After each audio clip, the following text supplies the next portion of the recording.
prometeres a Deus, e a Nossa Senhora Santa Maria, que sempre de maneira absoluta e sem concessões, manterás sua castidade para sempre. E que não obterás riquezas e nem honras, e nada mais. Nem sequer essa espada te pertencerás. Que servirás a Deus como o mais pobre dos mortais. E que renunciará à vossa vontade até os fins dos dias. Que nunca abandonarás essa casa. Nem por uma causa forte ou débil. Nem por um motivo melhor ou pior. Suportarás as más palavras e se quiseres dormir, te façam velar. E se desejares velar, te mandem repousar. Pois é certo, escravo dessa ordem, e hás de jurar proteger a cristandade com a sua vida. Pois o templo é a espada de Deus. E tu, templário, o braço forte que impunha a tua ira.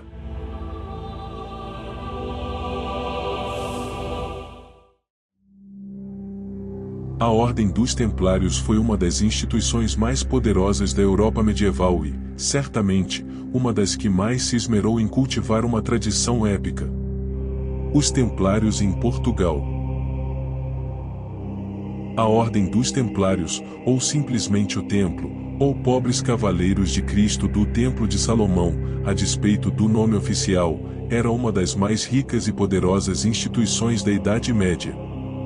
Confraria monástica, militar, criada em meados do século XII, na Terra Santa, logo após o sucesso da Primeira Grande Cruzada, com a função primordial de proteger os palmeiros que percorriam a rota de peregrinação rumo ao Santo Sepulcro de Jerusalém. Expandiram suas atividades à Europa, acumulando em pouco tempo imensa riqueza e prestígio. Apesar do gigantismo, estando presente em, praticamente, toda a Europa, o templo jamais perdeu sua unidade. Independente do lugar, e de suas particularidades inerentes, seus membros mantiveram posturas eminentemente coesas, obedecendo a uma só regra. Contudo, ao mesmo tempo, é preciso reconhecer que a confraria se adaptava às características específicas de cada reino em particular, de acordo com as situações política, econômica e social que se encontravam.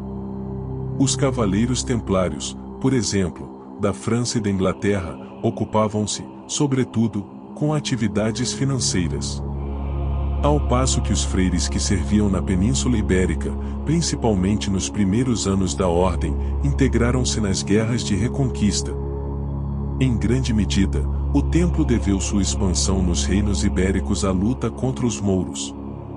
Recrutados pela nobreza, ao mesmo tempo em que recrutavam membros da nobreza para ingressarem em suas fileiras, seus serviços militares foram regiamente recompensados com doações de terras e propriedades, por toda a extensão da península.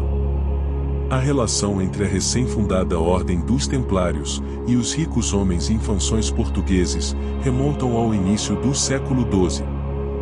Segundo a tradição, um dos 9 cavaleiros pioneiros do templo era o portucalense Gondomar.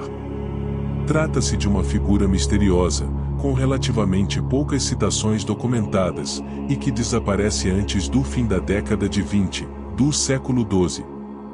Não era algo muito comum encontrar portucalenses entre os cruzados.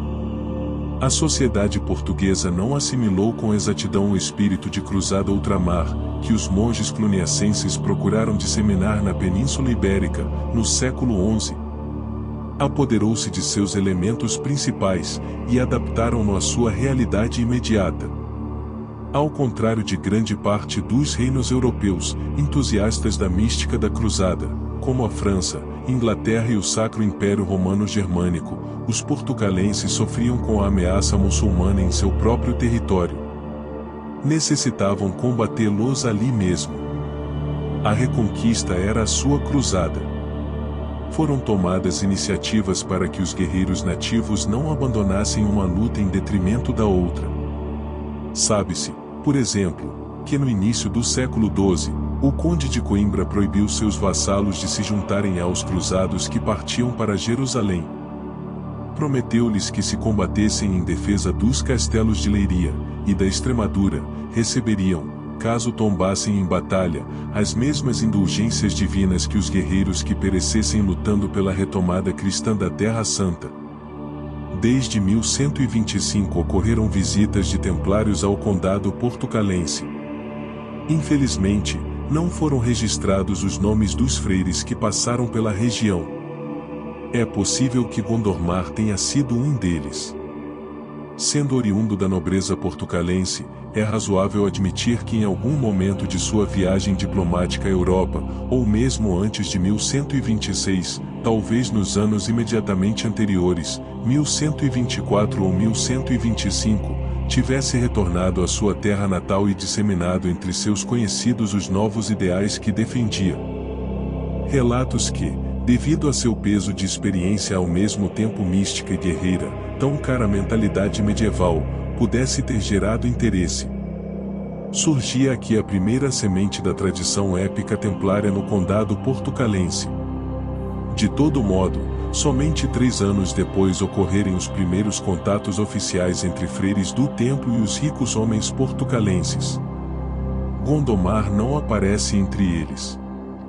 Nos primeiros meses de 1128, chegou à cidade de Braga um templário, presumivelmente catalão ou francês, chamado Raimundo Bernardo. Veio da Palestina acompanhado de Hugo de Paens, mestre e fundador do templo, e de outros cavaleiros, com o objetivo de arrecadar doações e, ao mesmo tempo, recrutar novos membros para a ordem. Tudo indica, dada a importância de sua missão, que Raimundo Bernardo era figura de relevo no círculo palestino da confraria. Sua pregação alcançou muito êxito na corte. Para persuadir Raimundo Bernardo a permanecer no condado portucalense e empenhar-se na reconquista, no dia 19 de março de 1128, a rainha Teresa doou formalmente à Ordem dos Templários, o Castelo do Soure, as margens do rio Mondego, e as terras circunvizinhas. Neste local passou a funcionar a primeira sede portuguesa do templo, onde permaneceu até 1147, tendo Raimundo Bernardo como mestre provincial português. Pouco depois da doação ao templo, no dia 24 de junho de 1128, os exércitos da rainha Teresa confrontaram-se com os homens fiéis a seu filho e herdeiro, Afonso Henriques, nas proximidades do Castelo de Guimarães, no campo de São Mamede, no que ficou conhecido como a Batalha de São Mamede. Neste conflito entre infanções e ricos homens, a rainha Teresa foi derrotada e expulsa do condado, refugiando-se na Galiza. O poder no condado portucalense ficou nas mãos de Afonso Henriques, que, assim como sua mãe, logo percebeu o potencial dos templários.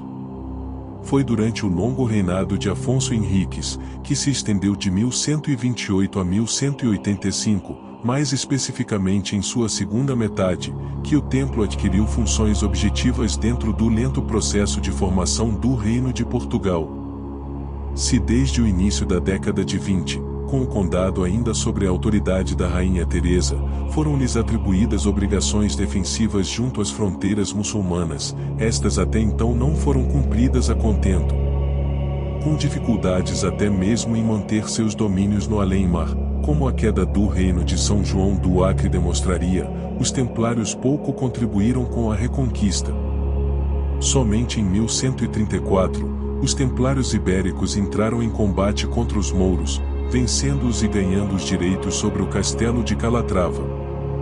Por outro lado, no restante da Europa, suas atividades financeiras e de transportadores marítimos de palmeiros estavam cada vez mais sólidas. Os templários somente se empenharam na cruzada peninsular ibérica a partir de 1143. Aparentemente, os motivos para a mudança de atitude remontam a cerca de uma década antes. Sob a proteção papal, e estando legitimado enquanto Reino de Portugal, os domínios do agora monarca pleno, Afonso Henriques, precisaram enfrentar o problema da ocupação moura. A reconquista tornou-se prioridade.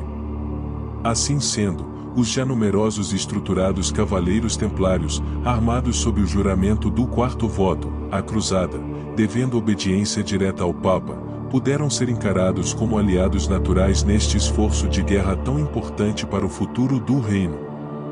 Apesar das constantes disputas políticas entre os monarcas ibéricos, o universo dos Templários da Península possuía certa unidade administrativa. Algo que seria fortalecido a partir de 1145, com a união dos reinos de Portugal, Leão e Castela, sob a autoridade de um só mestre provincial chamado ministro ou prelado da Ordem do Templo, nos 3 reinos ibéricos, só deixando de o ser em 1288. Neste contexto, o pedido de empenho feito aos freires espanhóis por Ramon Berenguer IV ecoou nas fileiras portuguesas. Neste ponto, é importante observar que o primeiro prelado da Ordem do Templo nos 3 reinos ibéricos foi um português, Frei Sueiro, de 1145 a 1156. No início da década de 1150, os templários encontravam-se firmemente engajados no projeto de unificação do reino. Não eram mais vistos como meros colaboradores, devidamente recompensados na Reconquista. Constituíam parte ativa dos planos políticos do rei e da nobreza portuguesa. O aumento crescente das doações particulares e régias ocorridas após o fracasso de 1144, corrobora esta hipótese. O governo de Pedro Arnaldo notabilizou-se como o último do que costuma ser chamado de primeiro período da Ordem dos Templários em Portugal, que se estendeu por 33 anos, de 1125 até 1158. Aparentemente, Pedro Arnaldo morreu em combate, durante a primeira tomada de Alcácer do Sal, em 1158. Lutou ao lado de seu sucessor, o célebre Dom Gualdim Paz, freire português que foi elevando a condição de lenda viva e, posteriormente, de herói símbolo dos Templários ibéricos. Seu governo marcou a mudança para a nova fase, caracterizada pela busca do estabelecimento de um caráter português para a Ordem. Isso representou o fortalecimento de sua aliança com o poder régio. Ao longo das primeiras décadas do século XII, a defesa do condado portucalense contra o avanço mouro dependia, em grande medida, do fossado e da fossadeira. Tratava-se de uma espécie de serviço militar, ao qual o vilão estava obrigado a cumprir, sob pena de sofrer pesadas multas ou castigos corporais, por ausência ou covardia.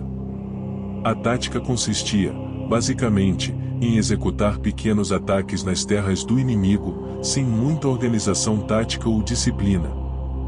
Normalmente atacava-se e voltava, sem marcar posição. No fossado, dificilmente se ampliava fronteiras. Enquanto estratégia militar, não era um recurso muito eficiente.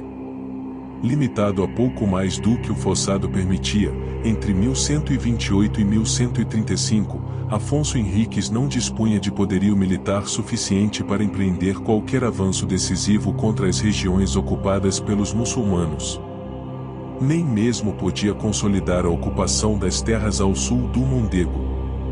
Diluía ainda mais suas forças porque, ao mesmo tempo, precisava lutar contra seus adversários nos reinos peninsulares. Em campanhas sucessivas, empreendidas em 1130, 1133 e 1134, Afonso Henriques combateu na Galiza, obtendo uma vitória decisiva apenas em 1137, na Batalha de Cerneja, quando as tropas galegas dos Condes de Leão, Rodrigo Vela e Fernando Pérez, bateram em desordenada retirada. Apesar desta vitória ao norte, o sul seguia seriamente ameaçado pelo Islã.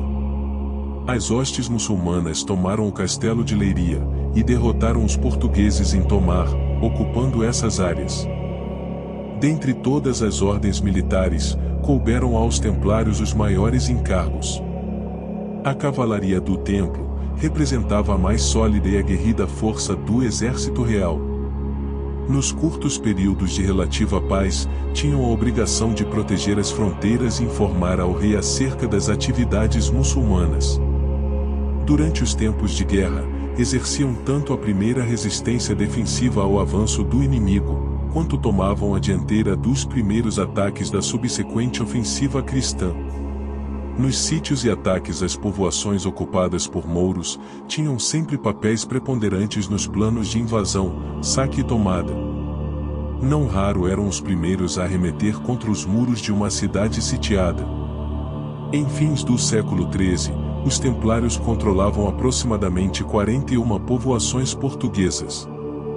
Mais do que qualquer outra ordem militar. A maior parte se localizava na região da Beira, Alta e Baixa, ao longo da linha do Rio Tejo. Posteriormente, chegariam a adquirir possessões consideráveis no Algarve, dividindo o extremo sul português com as ordens de Avis e de Santiago da Espada. Esta distribuição de bens não foi de modo algum casual. Obedeceu a uma lógica política e militar. Fez parte de uma bem planejada estratégia de defesa e povoamento desenhada desde os primórdios da formação do reino, iniciada por seu primeiro rei, Afonso Henriques, e seguida por seus sucessores. A estrutura administrativa da Ordem dos Templários representava algo próximo a um reino independente dentro dos diversos reinos europeus. Sendo uma república religiosa, de vocação militar. Apesar das diferentes preceptorias templárias terem a tendência de adquirir características próprias, de acordo com a cultura dos locais em que se fixaram, ainda assim elas estavam, primeiramente, ligadas à autoridade do mestre de Jerusalém, apenas depois ao Papa ou ao Rei.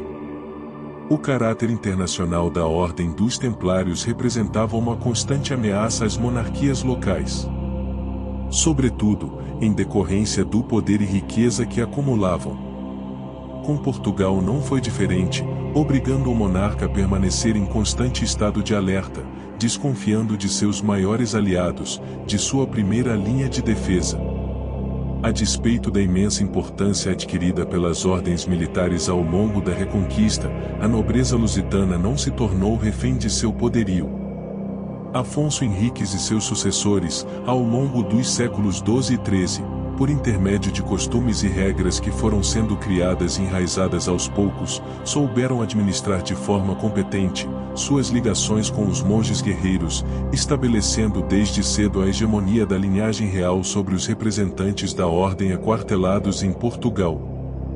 O templo, certamente a confraria mais poderosa em território português, não contando ali com a forte concorrência que sofria da ordem dos hospitalários no restante da cristandade, foi vigiada especialmente de perto.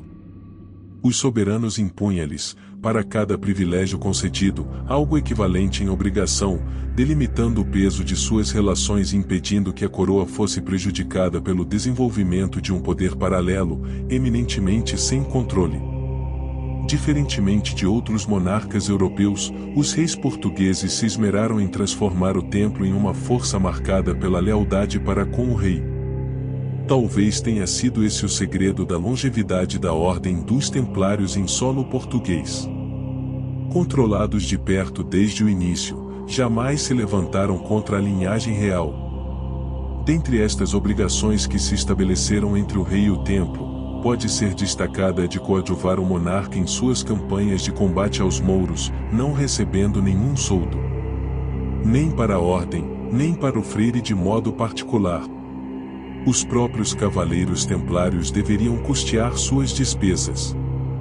Deviam também fazer cumprir a obrigação de hospedagem ao rei, seus aparentados e ricos homens, juntamente com suas respectivas caravanas, que passassem pelos territórios que controlavam. O alto clero português sempre contestou os limites da autoridade do templo nas terras que lhes foram doadas. Principalmente, não admitiam a condição de isentos episcopais das ordens militares. Situação que gerava um clima de permanente tensão entre as duas forças. O marco inicial dos conflitos parece ser abril de 1147, quando Afonso Henriques escreveu uma carta doando ao templo os antigos direitos de foro eclesiásticos moçárabes, referentes aos arredores de Santarém, cidade que ajudaram a retomar, cumprindo uma promessa feita antes da conquista. Em Portugal, Dom Gilberto converteu-se em um dos principais aliados de Afonso Henriques no projeto de utilizar as forças cruzadas na Reconquista, mais especificamente na retomada de Lisboa, que aconteceu em outubro do mesmo ano. A posse do Castelo de Ceras incluía o domínio sobre vastíssimas extensões de terras, na freguesia de Alveoleira, do Concelho de Tomar, local geograficamente estratégico, do ponto de vista militar. A troca de locais de influências não significou o completo afastamento dos templários das cidades que ajudaram a retomar em 1147. Mais de um século depois, em 1312, época da dissolução da ordem, seus bens em Santarém e em Lisboa estavam entre os maiores que possuíam no reino. A tensão entre o alto clero português e os templários foi minorada, mas jamais desapareceu por completo. Estendeu-se ao longo de mais de um século. Não estava eminentemente diferente no início do século XIV, quando começou a acontecer as perseguições ao templo por toda a Europa. Em 1307 foi iniciado o processo do rei francês Filipe, o Belo, e do Papa Clemente V, contra a ordem, que resultou em sua dissolução. No mesmo ano, a sede europeia da confraria foi transferida da França para Portugal, localizada no Castelo de Tomar. Apesar da animosidade com o alto clero, os templários contavam com o apoio da monarquia lusitana, o que transformava Portugal em um porto seguro, considerando a situação extrema em que a confraria se encontrava. Diferentemente dos templários franceses, que se ocupavam, sobretudo, com a atividade de financistas, os membros portugueses da confraria, da mesma forma que os freires de Aragão, estavam perfeitamente preparados para resistir à prisão, o que não foi necessário. Desde o início, os templários foram protegidos pelo rei Dom Dinis. As relações do monarca com a confraria monástica militar não possuíam o caráter de antagonismo que Filipe, o Belo, mantinha com o templo na França. Os templários portugueses definiram sua reputação ao, efetivamente, combaterem os muçulmanos. A tradição épica da ordem, normalmente relacionada aos feitos militares realizados em suas primeiras décadas de existência, ainda na Palestina, encontrava um eco em Portugal, que tinha na Reconquista sua cruzada doméstica. O apoio régio garantiu que os templários portugueses saíssem ilesos das acusações, mesmo sendo julgados por seus desafetos da Igreja Portuguesa. O Papa Clemente V publicou, em 6 de maio de 1312, a Bula Considerantes do Dum, onde determinou que os acusados de menor importância, ou seja, os templários não franceses, fossem julgados em seus distritos de origem, em concílios provinciais. O que poderia ser o definitivo fim do templo, como de fato ocorreu na maioria dos casos, resultou em ameaça inócua em Portugal e em alguns dos outros reinos ibéricos. Para tanto, a nacionalização da ordem foi necessária. O mentor deste processo foi o rei Dom Dinis. Contando com o apoio do Papa João XXII, sucessor de Clemente V, em Avignon, Dom Dinis optou por criar o que pretensamente seria uma nova confraria, a partir da estrutura e do material humano da Ordem dos Templários. Uma milícia sob controle direto do rei. Fundada em 1318, foi batizada, simplesmente, como Ordem de Cristo. Embora, oficialmente, a Ordem de Cristo fosse tomada como uma confraria nova e independente, sempre foi claro seu débito à tradição relativa ao templo. A rigor, os templários portugueses não deixaram de existir com a pretensa supressão de sua confraria. Não houve realmente uma criação, na acepção da palavra, da Ordem de Cristo. Houve, sim, um rearranjar dos elementos já existentes, onde uma estrutura prévia daria direção ao que seria feito a partir dali. Houve um lapso de tempo entre a supressão oficial da Ordem dos Templários em toda a cristandade, em 1311, e a fundação da Ordem de Cristo, em 1318. Não consta, porém, que, no que tange às tarefas cotidianas, os freires portugueses tenham cessado suas atividades cotidianas. Nem mesmo seria possível. O sustento material de milhares de pessoas dependia desta lida diária, independentemente de fatores políticos. Terminada a formação do território português, fixadas as fronteiras com os reinos ibéricos, o ideal do quarto voto, a cruzada, já esgotado ou deturpado no restante da Europa, perdeu sua força também em Portugal. O exercício militar deixou de ser fonte de prosperidade para as milícias religiosas, que se tornaram, virtualmente, desnecessárias do ponto de vista militar. Em virtude deste novo cenário histórico, a dedicação às atividades administrativas da própria fortuna acumulada, na forma de propriedades rurais e urbanas, passou a ser imperativo. Desde muito cedo, os templários abandonaram qualquer caráter aventuresco que porventura possuíssem. Na realidade, em momento algum, excetuando na época romântica das origens da confraria, ainda na Palestina, a maior parte do contingente templário não foi constituído, majoritariamente, por legítimos cavaleiros, mas, sim, de civis ligados de uma forma ou de outra aos quadros da ordem. Nem todos juravam os votos. Muitos eram trabalhadores braçais, artesãos ou burocratas, que jamais poderiam tomar parte de uma batalha. Tampouco tinham esta função. Deviam zelar e fazer prosperar os bens acumulados pela ordem. Muitos acabavam por abraçar definitivamente os votos de monge guerreiro. Ostentar a cruz vermelha no ombro poderia representar o fator determinante da situação de um indivíduo na sociedade medieval. A rigor, o templo não existia mais, sendo inclusive qualquer pessoa proibida de agir ou se apresentar como templário. Tal eleição indica que na prática, em Portugal e em alguns outros reinos ibéricos, mesmo sem contar com uma conexão muito bem definida com a Igreja ou mesmo com uma denominação oficial, no cotidiano, as atividades templárias sobreviviam, ainda que parcialmente e de modo precário. O último mestre do templo em Portugal foi Frei Vasco Fernandes, que governou de 1295 até 1312, tendo sido antes comendador de Santarém. Mantinha ligações estritas com a linhagem real. Em 1299, Dom Dinis lhe doou o padroado da igreja de Santa Maria de Portalegre e suas capelas. Em 1303 recebeu em doação a igreja de Alvaiázere, da vila de Ferreira de Zézere.